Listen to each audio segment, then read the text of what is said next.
este assunto. O que o Espírito Santo de Deus pode fazer na vida pessoal. Não é apenas na vida da igreja, porque a igreja sou eu. Nós podemos entender a igreja como coletivo, mas também nós podemos entender e devemos entender a igreja como pessoa. Vós sois o quê? O templo do Espírito Santo. Então, a igreja do Espírito Santo aqui na terra somos nós. E eu leio aqui Atos dos Apóstolos, capítulo 8, versículo 4. Atos 8, 4. Abra a sua Bíblia.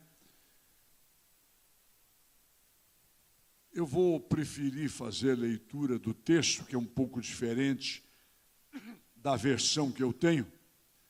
Os que haviam sido dispersos pregavam a palavra por onde quer que fossem.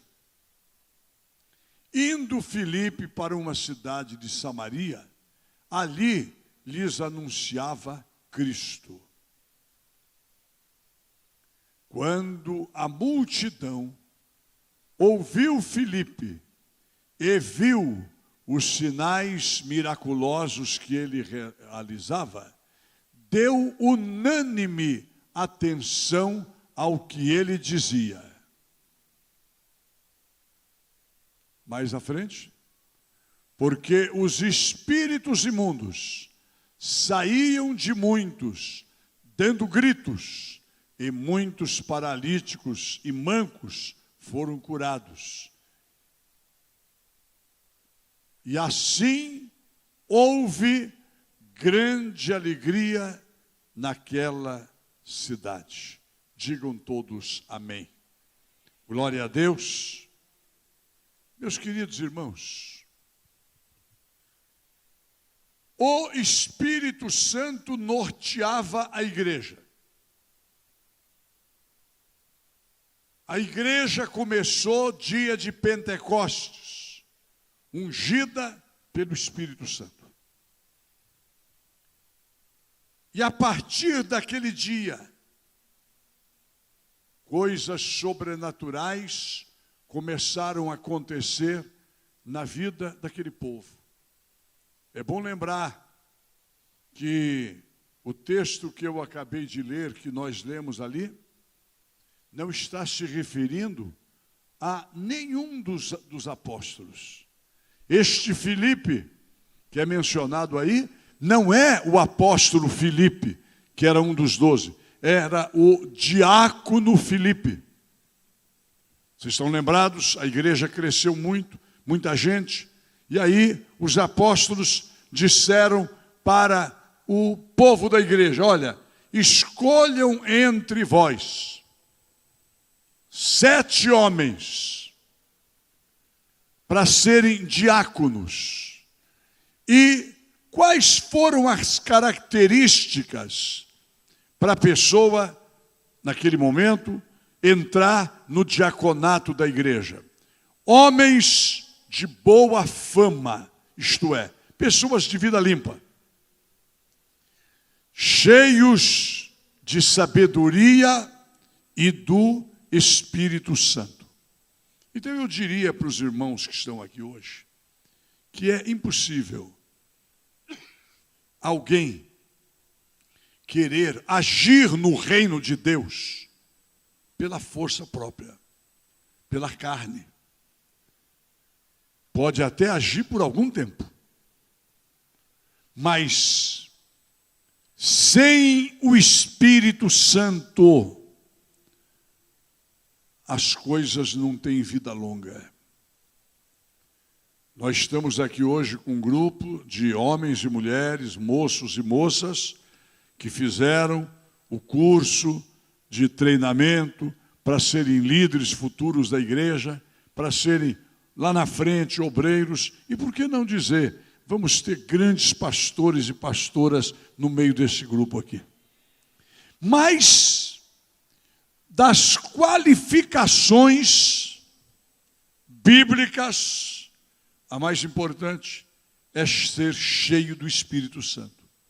Porque um homem cheio do Espírito Santo, uma mulher cheia do Espírito Santo, ela vai preencher as outras.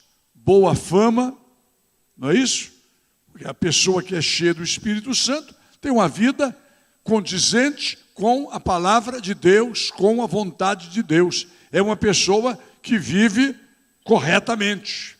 A pessoa que é cheia do Espírito Santo, ela também é cheia de sabedoria, porque o Espírito Santo lhe inspira. O Espírito Santo dá-nos sabedoria.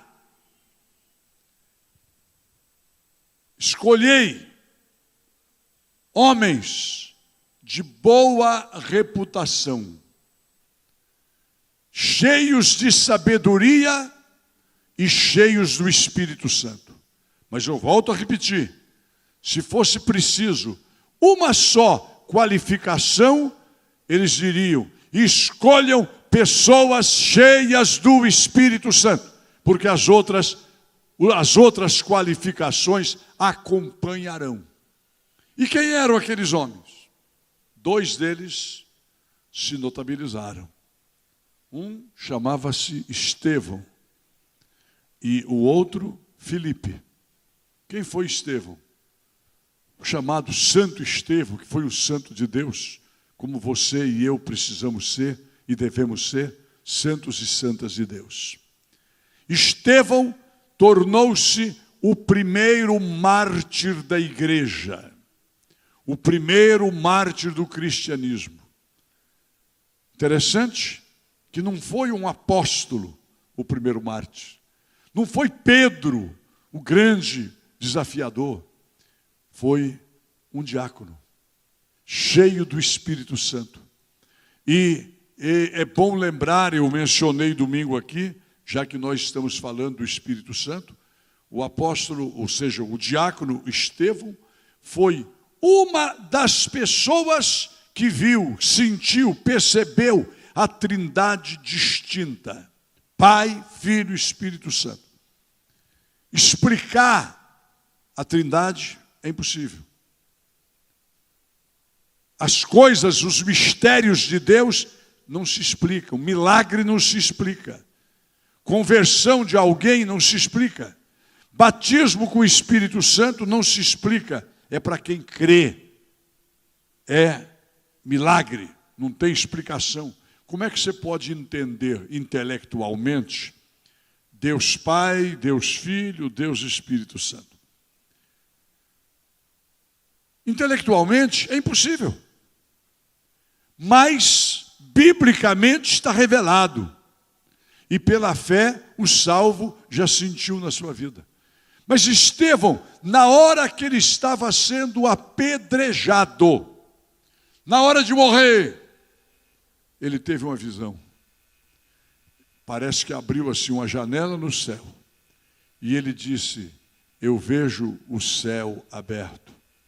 E vejo, e a Bíblia diz, e ele cheio do Espírito Santo. Então o Espírito Santo estava ali nele.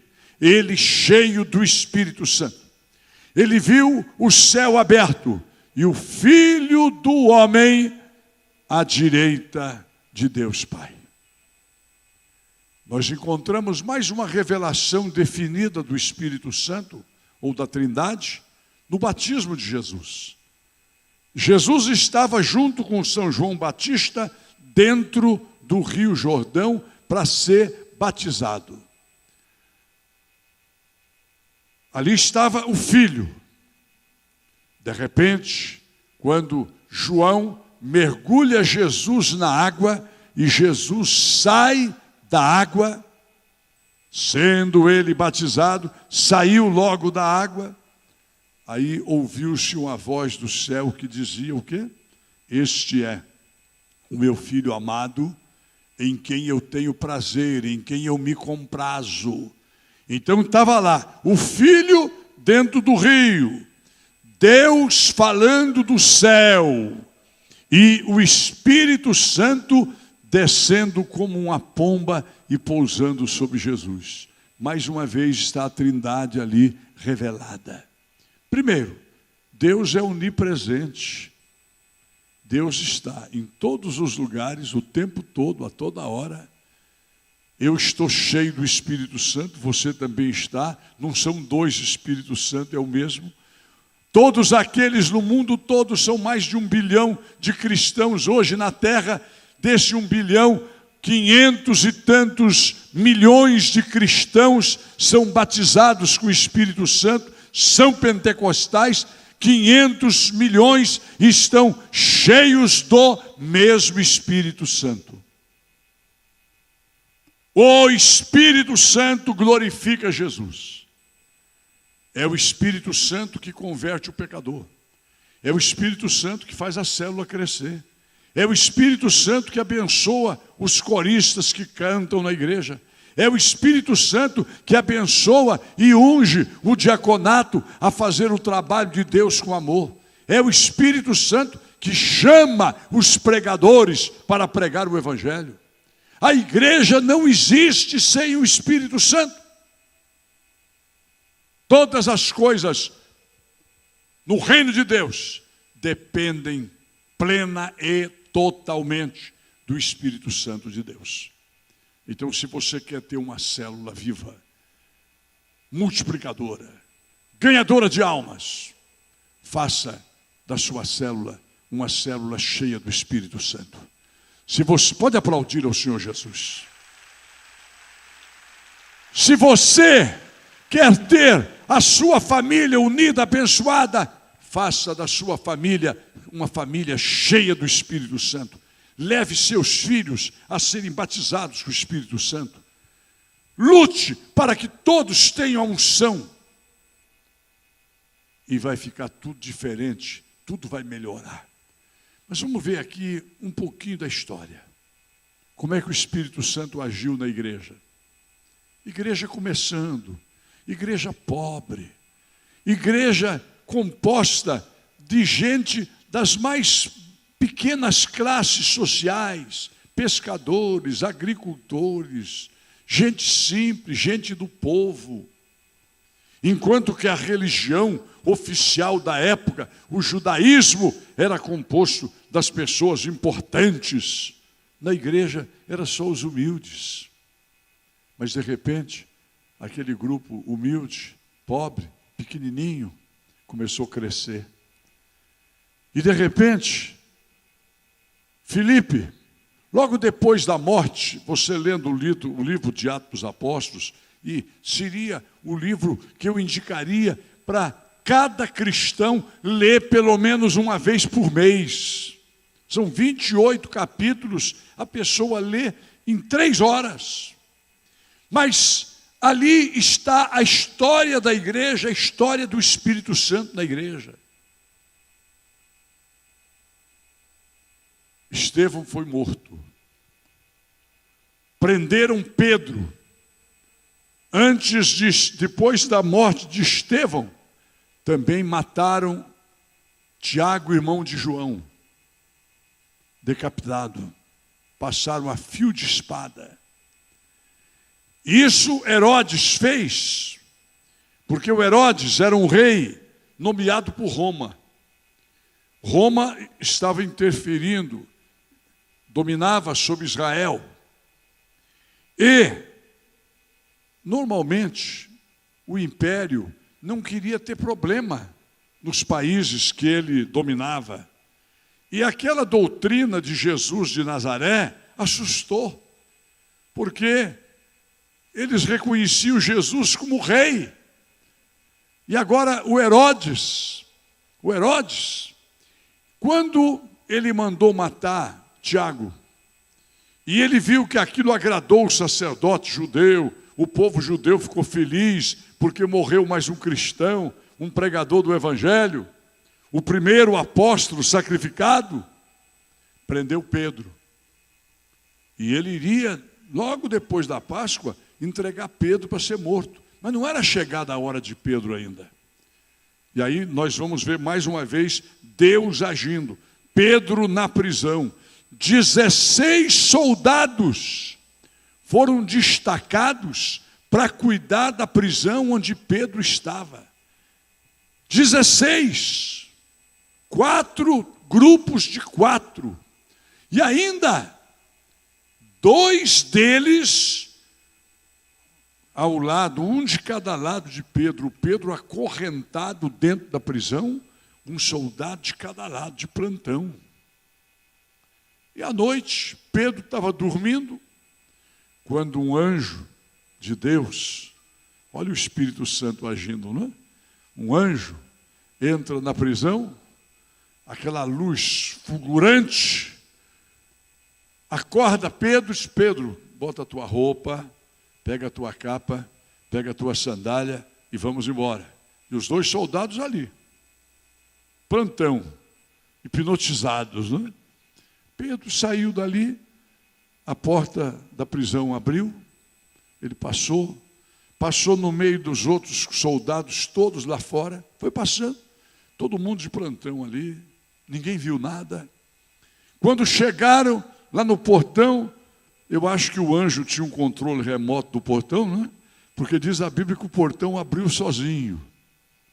E Pedro e o anjo passaram. Até ali, o Pedro estava pensando que ele estava sonhando, que era uma visão.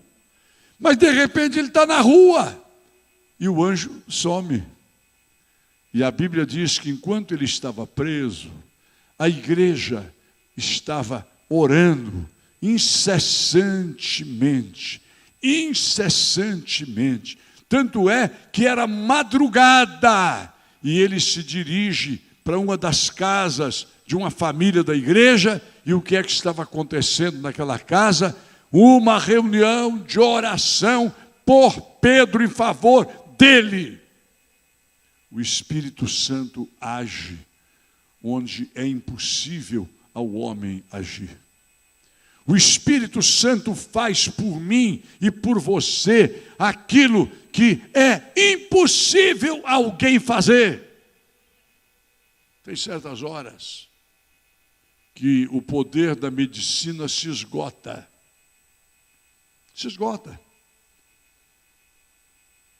Tem aquela hora que o medicamento já não está mais fazendo com que o organismo reaja de maneira positiva. Porque não é o remédio que cura. O remédio provoca a reação do organismo para que a cura aconteça. Se o remédio curasse, todo mundo era curado, ninguém ia morrer. Só que chega um momento que não tem mais ação medicamentosa capaz de reverter determinados casos. E, apenas para provar para este mundo que o poder de Deus é maior do que qualquer outro poder, de vez em quando Deus faz uma intervenção sobrenatural. Eu estava lendo esses dias sobre o começo do movimento pentecostal. Irmãos, Deus tinha que fazer aquilo que fez, como Ele tem que fazer hoje. O poder de Deus não pode ser relegado a segundo plano, não, senhores. Porque hoje, com todo o avanço da ciência, a ciência ainda não pode tudo. E há determinados momentos que Deus intervém, como nós ouvimos aqui, há poucos dias o testemunho da irmã Ana Quintairos, quando ela disse que a médica, ao examiná-la, perguntou-lhe: Ana, você acredita em milagre? E ela disse: eu já recebi muitos, então aconteceu mais um. Nessa literatura que eu estou lendo, daquele começo, naquela época o câncer era imbatível, invencível. Qualquer pessoa que fosse diagnosticada de qualquer tipo de câncer estava condenada. E uma jovem, 14, 15 anos, o médico, até para detectar era difícil. E quando descobria, já era a doença se revelando. E aquele médico lutou com todas as forças os recursos da época, que eram quase nenhum, lá por 1920. E um dia ele foi almoçar na casa da família, olhando aquela jovem em decadência, morrendo. Ele disse para a família: o que eu vou falar para vocês agora fere a ética médica. Mas era ali 30, 40 quilômetros, em tal cidade, tem um pastor que ele tem orado por pessoas doentes, e muitos têm alcançado. Se eu fosse vocês, se ela fosse minha filha, eu levaria. Irmãos, 4, 5 dias depois, a menina estava totalmente curada pelo poder de Jesus. Totalmente. Como nós temos testemunhas vivas aqui. Quantos que estão aqui já foram curados pelo poder do Espírito Santo em nome de Jesus? Bem alto, levanta a sua mão. Nós temos essas testemunhas. O Espírito Santo, ele continua agindo hoje como em qualquer época. Talvez, pelo avanço da ciência, muitas vezes nós deixamos de recorrer à fé. E para mim não importa se a pessoa está doente, ela tem que orar, ela tem que fazer exame, ela tem que fazer o que o médico manda. Mas uma coisa eu vou afirmar: Jesus continua curando. E, lá naquele começo da igreja, quando houve a perseguição contra a igreja, que mataram Tiago, mataram Estevão, queriam matar Pedro, aconteceu assim de uma evasão da cidade. Os cristãos fugiram de Jerusalém, a maioria fugiu, foi embora. Nós lemos aqui em Atos, o que acabamos de ler, que aqueles que foram dispersos, onde iam, pregavam. E aqui mais na frente, aqui em 11 de Atos, versículo 19, está escrito quase a mesma coisa. Então os que foram dispersos por causa da tribulação que sobreveio a Estevão, isto é, a morte, o apedrejamento de Estevão, se espalharam até a Fenícia, Chipre, Antioquia, não anunciando a palavra a ninguém, senão aos judeus. Alguns deles, porém, que eram de Chipre e Cirene, que foram até Antioquia, pregavam também aos gregos, anunciando o evangelho de Cristo, e a mão do Senhor estava com eles.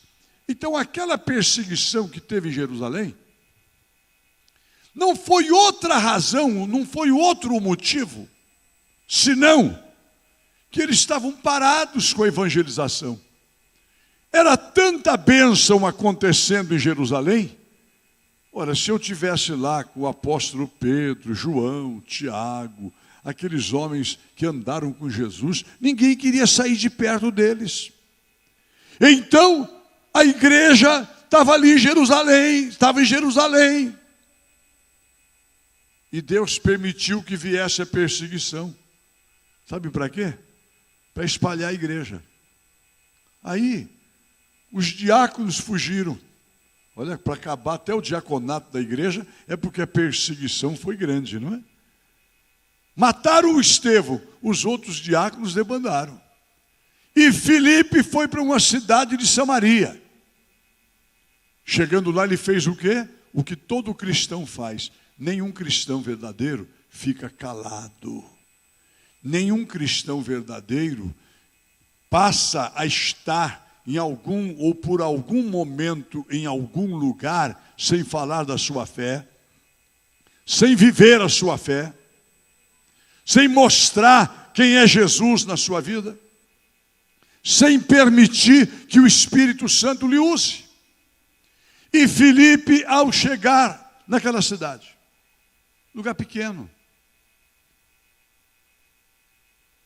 A maioria, penso eu, que fugiu de Jerusalém, cada um foi para cidades onde tinham parentes. Foram lá, na casa dos seus parentes. E ali se começou uma célula, se começou um ponto de pregação. Só que os milagres eram tão grandes que a cidade toda foi abalada.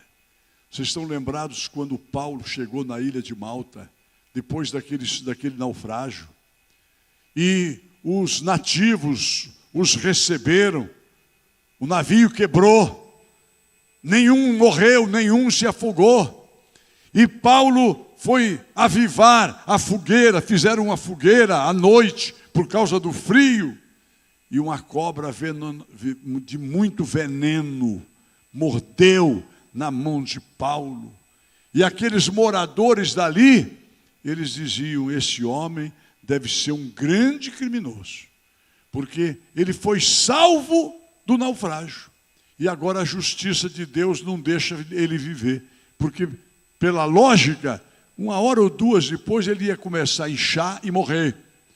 E Paulo jogou aquela serpente em cima do fogo e tocou a vida, e passaram uma hora, duas, três, o dia todo, não aconteceu nada. E aí eles começaram a olhar para Paulo, não como um pecador, um criminoso, mas um homem que tinha uma luz especial. Olha para mim aqui. Todos vocês que estão aqui têm uma luz especial, a luz do Espírito Santo na sua vida. Eles passaram a enxergar Paulo como alguém diferente. E no outro dia, Paulo, já sabendo que o pai do líder daquela ilha estava doente para morrer, foi visitá-lo. Orou por ele, ele foi curado. E aí diz a Bíblia que todos os doentes daquela ilha passaram a chegar lá onde Paulo estava. E ele orava e Jesus curava.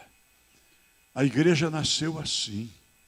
E aqui, nessa segunda leitura que eu estou fazendo, interessante que aqui não dá o nome dos cristãos. Diz que no meio daqueles que foram dispersos, enquanto Filipe foi para Samaria, teve um grupo que foi para Fenícia, para Chipre, para Antioquia. Eram cristãos comuns. Se é que existisse cristão comum, o cristão nunca é comum, o cristão sempre é especial. Pessoas diferentes. Aqueles homens e mulheres que foram para aquela região da Antioquia, de Chipre, da Fenícia, fizeram o mesmo que Filipe fez em Samaria. Chegando lá, começaram a dar testemunho do Evangelho, pregar a palavra de Deus.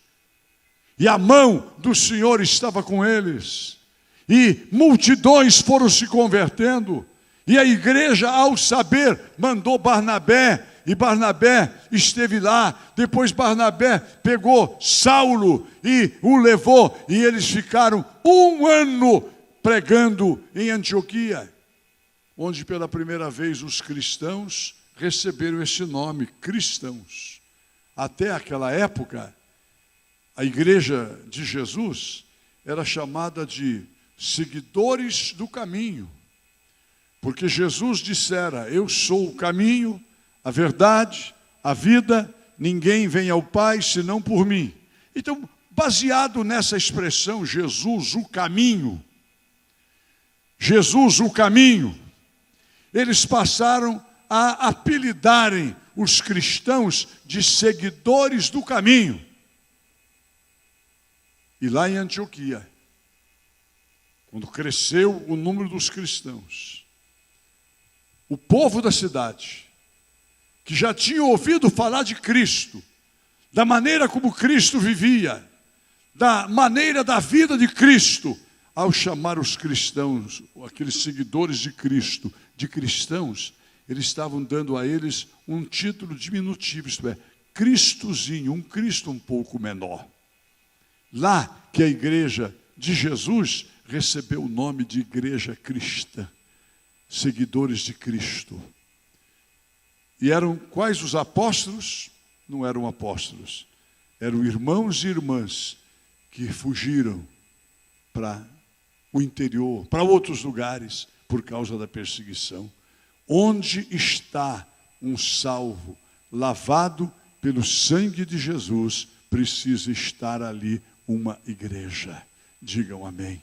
Por isso que nós dissemos, a nossa casa é uma igreja, é uma extensão da igreja. A igreja do Senhor é onde nós estamos, é onde aqui nós nos reunimos para louvar, para nos alegrarmos, para bendizermos a Deus, para ouvirmos testemunhos de vitória, mas o templo do Espírito Santo é cada um de nós. Por isso eu quero nesta noite, antes da gente orar, nós vamos orar hoje por aqueles que precisam de um milagre, de uma cura, de uma bênção, de uma vitória. Existem certos problemas que o diabo amarra de tal maneira que o advogado não consegue desamarrar. Vai enrolando, vai passando o tempo, mas eu quero dizer, quando Jesus coloca a mão, as coisas andam, as coisas funcionam. E nós vamos hoje colocar nas mãos do Senhor Jesus aquilo que parece impossível. Aquilo que parece impossível, Jesus pode fazer hoje. Porque, veja lá, o diácono Filipe chega em Samaria, desconhecido, anônimo. Quem é? Ninguém sabia. E poucos dias depois, aquela cidade está abalada pela presença de um diácono da igreja. As multidões, unânimes, se reuniam para ouvi-lo, porque viam a fé faz com que o invisível se torne visível. A fé faz com que aquilo que parece incrível se torne digno de crença. A fé faz com que aquilo que parece impossível aconteça. Quem pode crer, diga amém. Glória a Jesus. Então, o maior milagre. O maior milagre não é uma pessoa que tem cegueira sarar. Esse é um grande milagre. O maior milagre não é uma pessoa que está com problema de um câncer, o câncer ser debelado. O maior milagre é a salvação. Porque a salvação pega uma pessoa que tinha um câncer na alma, ou qualquer doença pior do que o câncer na alma, que levaria à perdição eterna. E quando Jesus entra na vida, há uma nova motivação. O novo nascimento é isso. A pessoa larga para trás a velha criatura, nasce de novo e torna-se nova criatura em Jesus. E não tem pregador nenhum que consegue isso, se não for o Espírito Santo. Quem um dia me converteu e me convenceu foi o Espírito Santo. Quem falou ao teu coração, à tua alma, foi o Espírito Santo. O pregador fala ao teu ouvido, mas o Espírito Santo fala à alma. Eu quero orar nesta noite pelo primeiro milagre, o milagre de salvação. Tem alguém no nosso meio que precisa ser salvo e quer hoje aceitar Jesus como seu Salvador. E quer dizer, Jesus, eu quero ser salvo. Eu quero nascer de novo.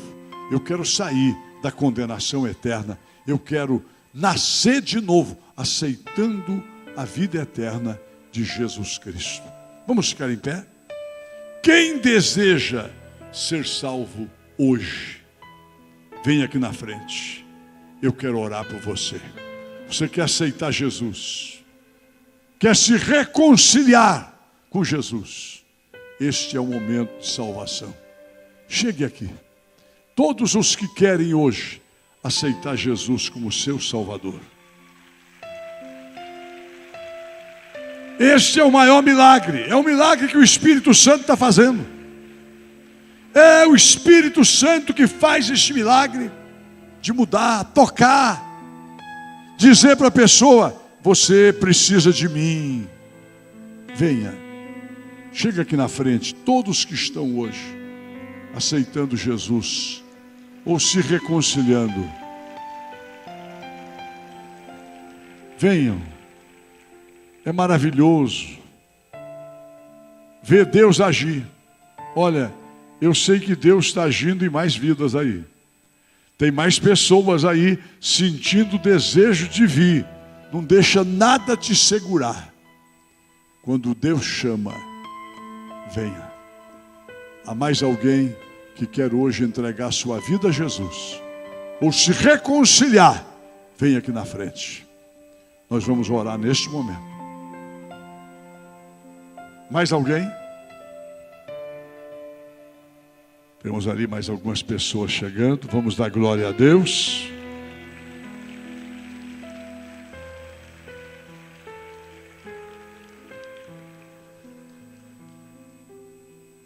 Tem mais alguém? Vamos orar. Se você não conhece quem está do seu lado, faça uma pergunta objetiva. Pergunte para esta pessoa: você já tem certeza da sua salvação? Você não quer ir lá aceitar Jesus? Ou se reconciliar? Se tem mais alguém que quer vir, venha.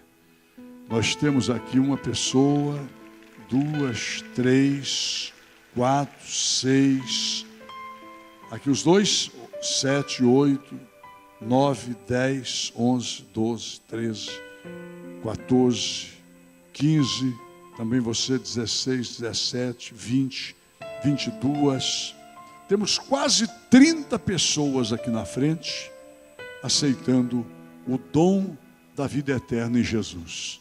Se há mais alguém, venha agora, porque nós vamos orar. Temos mais uma jovem chegando aqui. Glória a Deus. Mais 2, 3, 4 pessoas chegando. Este é um momento santo, é um momento de salvação. A Bíblia diz que é momento de alegria, de festa no céu. Vamos orar? Feche os teus olhos. Confessa a Jesus agora que você é um pecador e que você precisa perdão e salvação. Senhor Jesus, neste momento, nós te louvamos, te bendizemos pelo dom da vida eterna em Jesus. Pai, perdoa todos estes pecados. Estes nomes sejam escritos no livro da vida, para a glória, honra e louvor de Jesus Cristo. Amém. Pode ir acompanhar os nossos guerreiros. Acompanhe os nossos conselheiros, por favor. Agora, irmãos, eu vou orar. A unção de cura está aqui nesta noite. A unção de vitória está aqui nesta noite. Quem está precisando de uma vitória? Eu estou precisando, nós estamos. Todo dia nós precisamos de vitória, não é? Todo dia tem um leão para matar, que não tem nada a ver com o remo, viu? Esse dia eu falei que a gente tem que matar um leão por dia. Aí um pessoal, pastor,